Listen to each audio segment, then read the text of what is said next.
everyone, this is Tony from her Homestead Skills, and well, hopefully today's video will be interesting. But before we start, I would like to offer a personal thanks to everyone who has supported my channel and contributed to it by commenting or liking or supporting. And those, especially those who have been with me from the very beginning, and as well as new subscribers, a special thanks to all of you. And especially to Peggy K for her generous support. It was unexpected, so thank you.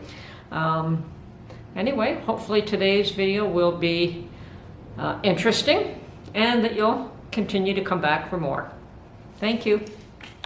Okay, some of you that have been watching my videos know that I have purchased an old cast iron frying pan that is not rusted at all. It looks like it's been well used, but the seasoning on it seems to have crusted on and flaked all on the edges and flaked off the back.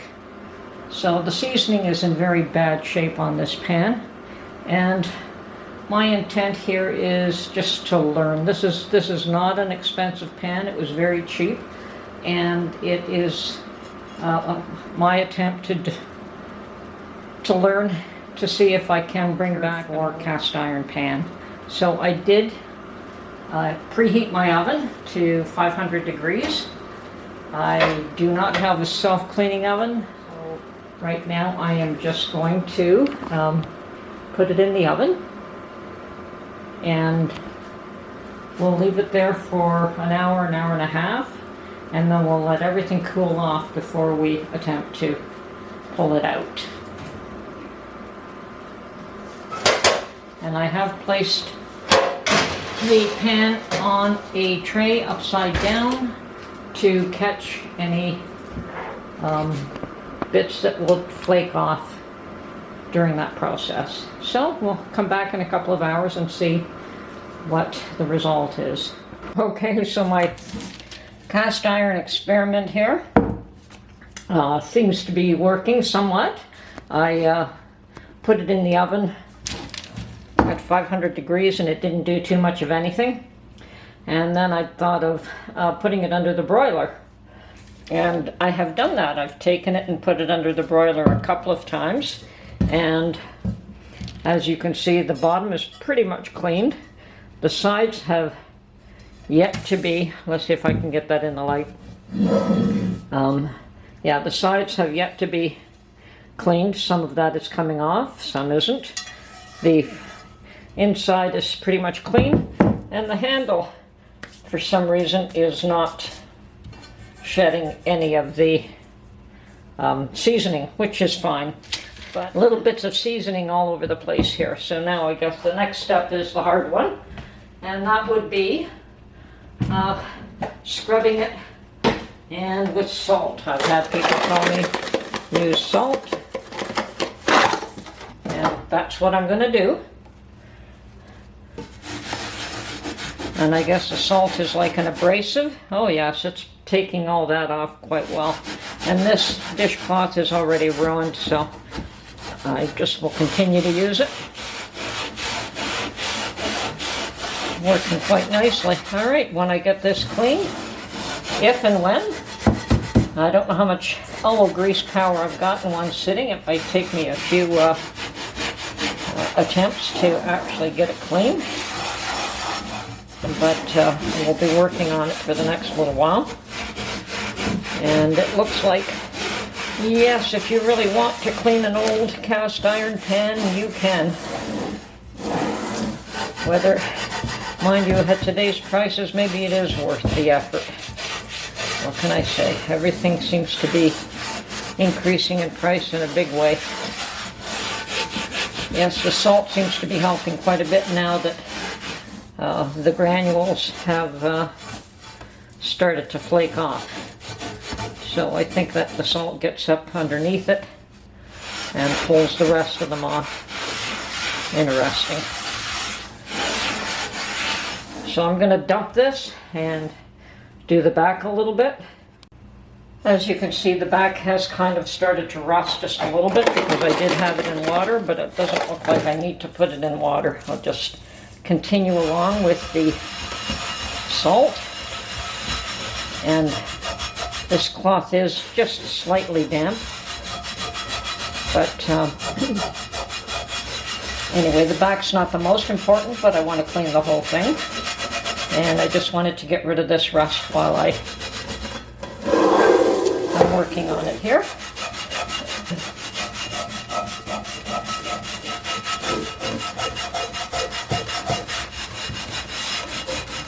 I wonder what I set myself up for here.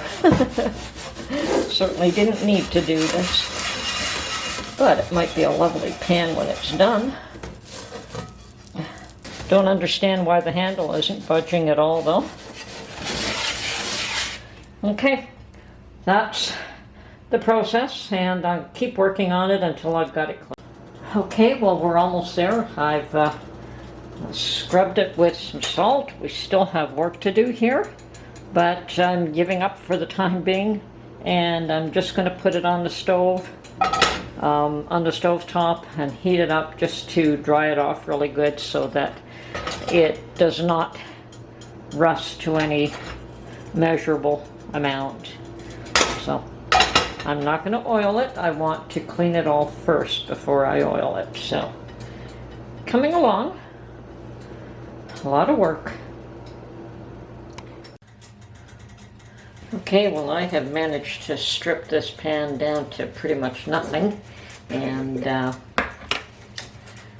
so the next stage now is to cover it in, give it a coating of oil, and I'm going to use Crisco, and then we bake this in the oven at 500 degrees for about an hour.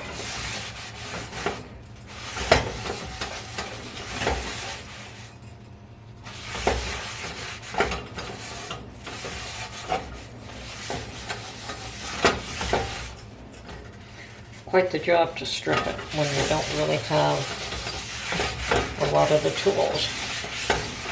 Okay, I'm going to do the back side as well.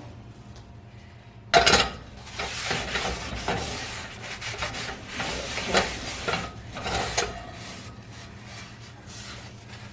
I believe that's a pretty decent coat of oil.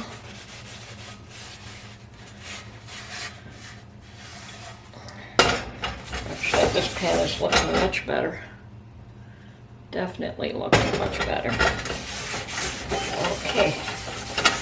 Now I've wiped on and off all kinds of grease. So it will go in the oven as soon as the oven is preheated to 500 degrees.